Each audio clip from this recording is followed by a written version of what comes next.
Am I the asshole for expecting my stay-at-home husband to do the stay-at-home duties? This is my first time posting, so sorry for any mistakes. My husband, Jack, 33M, and I, 28F, have a toddler together and have another one on the way. He's a stay-at-home and I work full-time. I'm out of the house the majority of the day while he's home with the toddler. Jack doesn't do anything. He never sets an alarm to get up with the toddler. I do. He sits in the living room until our toddler's nap, which varies every day, then goes to the basement to play his video games. Our toddler will sleep anywhere from 2 to 3 hours. Then once our toddler wakes up, he gets her, makes dinner, and maybe gets one chore done around the house. Almost every day he does this. There are some days when I'm pleasantly surprised. I've talked to Jack multiple times about keeping the house clean, but he claims it's not fair that I don't have to do anything, which isn't true. If the house is kept up on, I do dishes, laundry, and meal prep on my days off.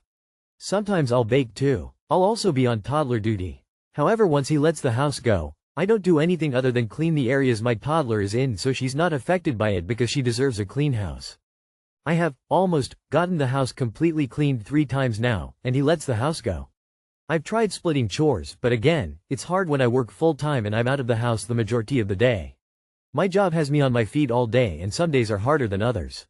I tell Jack all the time, and have proven it sometimes, that if the roles were reversed, I'd have the house cleaned for him. Jack claims that's not true. He claims it's my fault that the house is trashed because I should do more, yet I work full-time because he didn't want to work, which I supported and made more sense financially.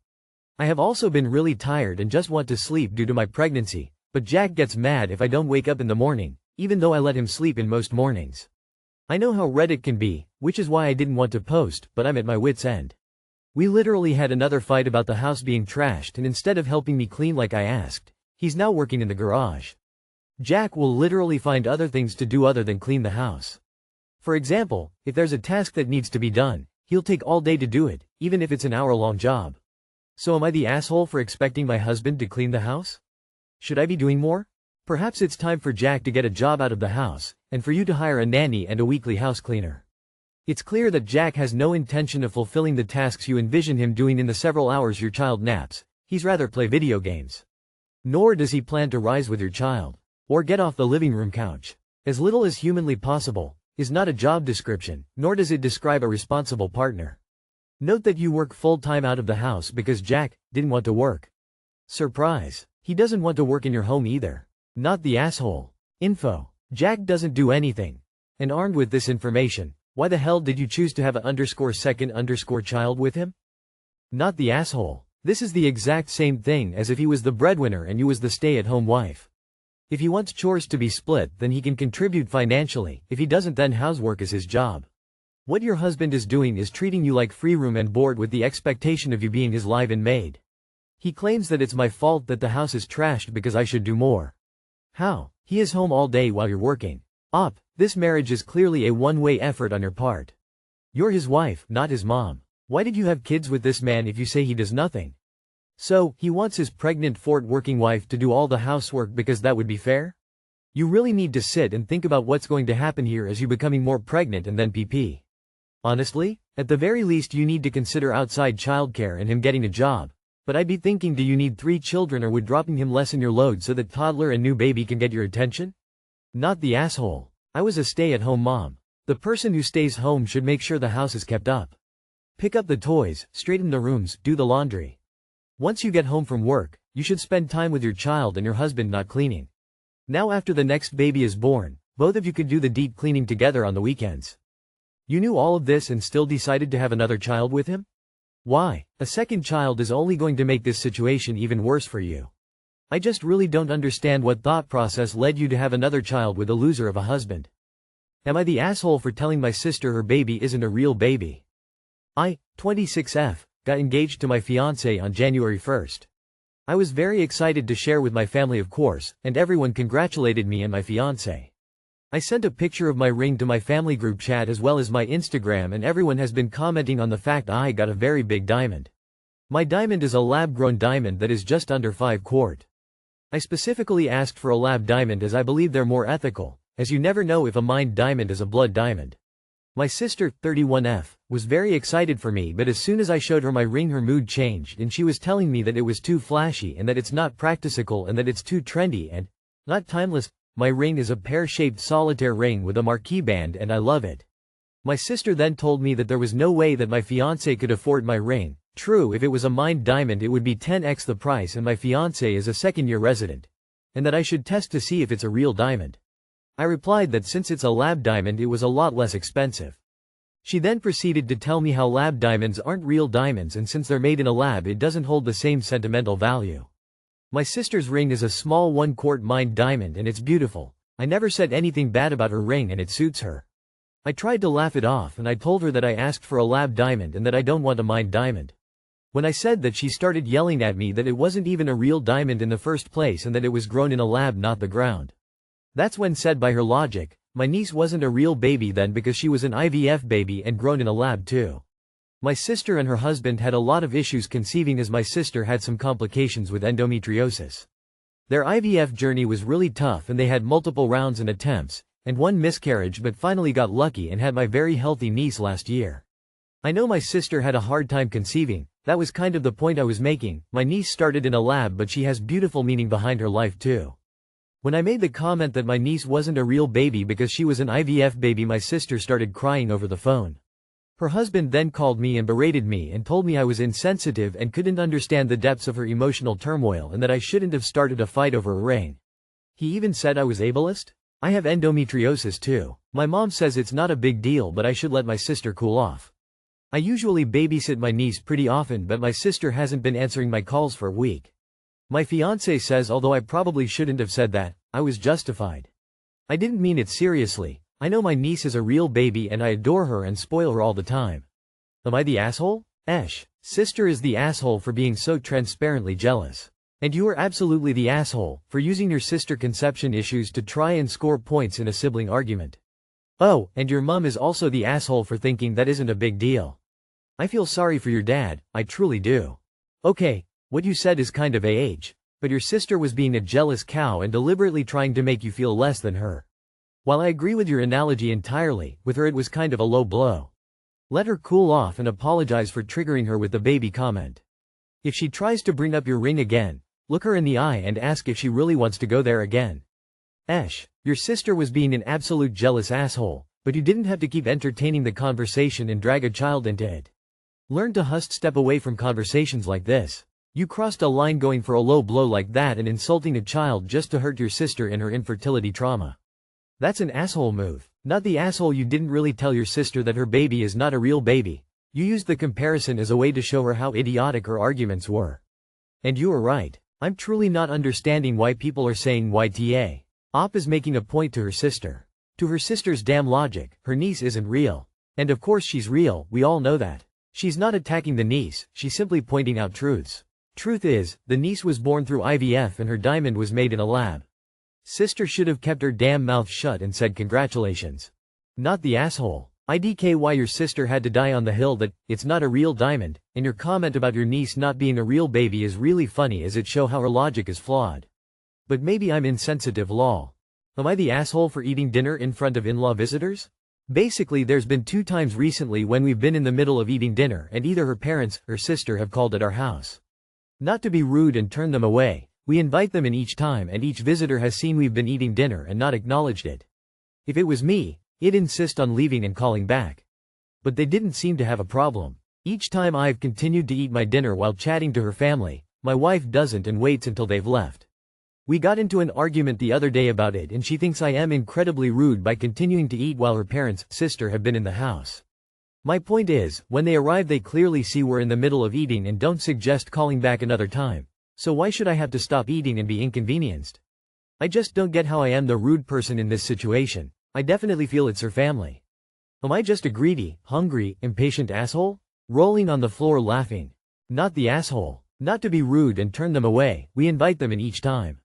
No, turn their rude asses away. You don't show up at relatives' homes unannounced, or without an explicit invitation. Not the asshole so they turn up unannounced whilst you're eating and you're the rude one? Fuck that noise. The only rude people here are the ones turning up unannounced and not having the good social graces to come back when you're not fucking eating. How ridiculous. Not the asshole. I don't understand your wife's reasoning at all. The only way it makes sense is if she feels y'all should be offering food to them as well so you're not eating in front of them. Ridiculous to apply that to drop-ins, but if she feels that strongly about it, she can offer to fix them something to eat. No reason in the world for you to delay your meal. Not the asshole. I would feel differently if they were invited, but when you show up to someone's house uninvited, you take the risk that the resident could be busy. You were busy eating dinner. You shouldn't be expected to go hungry while your food gets cold. Next time pick your plate up and say, I don't want to be rude, so I'll finish my dinner in my office. But please do have a seat. It sends a message to your wife, their unannounced family, and you get to eat. Not the asshole. You can call ahead and be a prioritized guest, or you can stop by unannounced and encounter whatever is going on in the home at that moment. Am I the asshole for choosing family over wife's best friend? Hi everyone, I just got into a huge fight with my wife regarding attendance of conflicting events. Her best friend is getting married later this year, East Coast, and has told us the dates for about 2 months now, and we were definitely planning on going, apart from the fact that my wife is the maid of honor. This is a smaller wedding of around 60 people, so only people who her friend really wanted to attend got an invite. A few days ago, I was told by my family that we were going to have our grandma's 100-year birthday party on the same day in the West Coast. I thought this was a no-brainer, and I said if this was any other birthday, I would skip it, but this is to celebrate her 100th, and I would like to attend the big party and she can go to her friend's wedding. Literally the whole family would be there, except her, and my family understands she had a prior obligation, and many families are traveling from overseas to be in attendance. My wife is very upset that I had RSVP'd earlier and that now I'm backing out of attending the wedding. I can't really see what the big point is, since we can each attend the event we find more important to our individual lives. Her main points are, there are so many people attending the party, they won't even know you aren't there. You committed to wedding earlier than this event, TBH I didn't even know the party until a few days ago. The fact that I was invited to the small wedding means so much to her friend and would make her sad if I didn't go and were not part of the pictures. I was part of the must-attend list. Parents told me to attend, if you can, which gives me a pass for not going and not hurting anyone's feeling. We are a unit, so we should be seen together at these big events, so it's gonna be weird that I'm alone at my thing and she's alone at her thing. My main points are, I like your friend, but I prefer to celebrate 100th birthday with, which is a milestone for not only my grandma but also for my family. I don't like my wife thinking for her friend. I want to attend the family event. I feel like this trumps everything, all her points. I feel like it's a no-brainer, but she absolutely lost her shit over this and I don't feel like I did anything wrong, so I can't even force myself to try to console her. Maybe I'm the asshole for this. Anyways, am I the asshole? /. Wow, so many comments. CLARIFICATIONS, FAQ. 1. I have not said yes to the party. This discussion is still ongoing, but I want to go to the party. 2. When my folks told me about the party, I did say let me get back to you, but honestly I completely forgot about the existence of the wedding when I waltzed in and dropped the bomb on my so. 3. I live in East Coast but extended fam lives in West Coast. 4. Rescheduling the party is not an option. Elders have a set date near the actual birth date and a lot of people are involved. 5. Why didn't you know it was her b-day when you RSVP'd? I agree, I should have known and I wish I had remembered, but we were discussing the invite. Wife was excited, stressed about all of the mode things she had to plan and do, and I RSVP'd without thinking harder. 6. She did apologize about the grandma remembering stuff and said it was out of anger. She is a sweet person, so I'm going to remove it.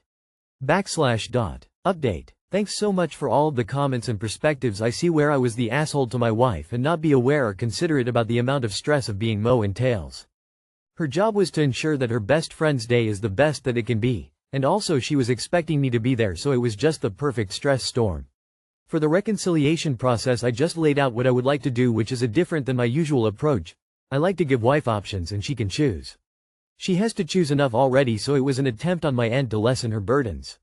1. FaceTime the bride immediately after the conversation and explain the situation and timeline of events. 2. Go on a double date to a restaurant that they had on their list for a while. 3. Go with my wife on the morning of the wedding when they start to do all the prep and congratulate her on her wedding, and then take a flight to the West Coast. I'll be a little late to the birthday, but it's okay. Wife was still not too happy that I was going to no be at the actual wedding, but understood that things come up and agreed with my plan. She was upset that I didn't remember that it was my grandma's birthday month and there could have been a potential celebration. The fact that you do not have a problem of her attending the wedding and do not demand she come with you proves you are logical and not the Stick to visiting your grandma because you will regret it forever, and this will always cause a rift between you. Not the asshole. Nothing is more important than grandma's 100th birthday. This will likely be the last gathering of extended family to ever happen. Once grandparents are gone, extended family splinters into their own family units. Your wife's friend's wedding holds zero value compared to grandma's 100th birthday. You will never forgive yourself if you miss her day. You will always resent your wife if she pressures you to miss out on her family celebration. There is no compelling reason for you to attend the wedding. Your wife can go to the wedding while you celebrate family. Grandma has early-stage dementia, so she's not going to remember the party. Life has bad piles and good piles. Just because your grandmother has dementia, bad pile, doesn't mean that she can't enjoy the party, good pile. I hope she has the most joyful time at her 100th birthday. Sure, the bad piles might pile up, but that makes the good piles even more important. You both probably need some counseling. Learning to deal with moments like this. Leaning to Esh, not the asshole. Because it is odd this kinda happened a few weeks ago and you said yes without communicating. However, your wife looks like the real aw. Soft, you were the asshole, but not because you want to attend your grandma's birthday. You became the asshole by making the decision unilaterally and minimizing your wife's feelings. A conversation where you show empathy for her position and explain yours would have gone a long way. You knew your grandma was turning 100 around the time of the wedding. Why not ask your family about the plan before committing? Surely it was a surprise the dates would coincide. My grandmother had dementia and I would give an arm and a leg to spend just 5 minutes with her again. I wouldn't care if she remembered more not. I miss all my grandparents. My regret was not being able to spend more time with them. Your wife is cold-hearted as hell. I lost all 4 of my grandparents in 3 years. 2 of them 3 days apart, each from both sides of my family. I was a wreck and still am, and it's been years. You'll never forgive yourself if you don't go.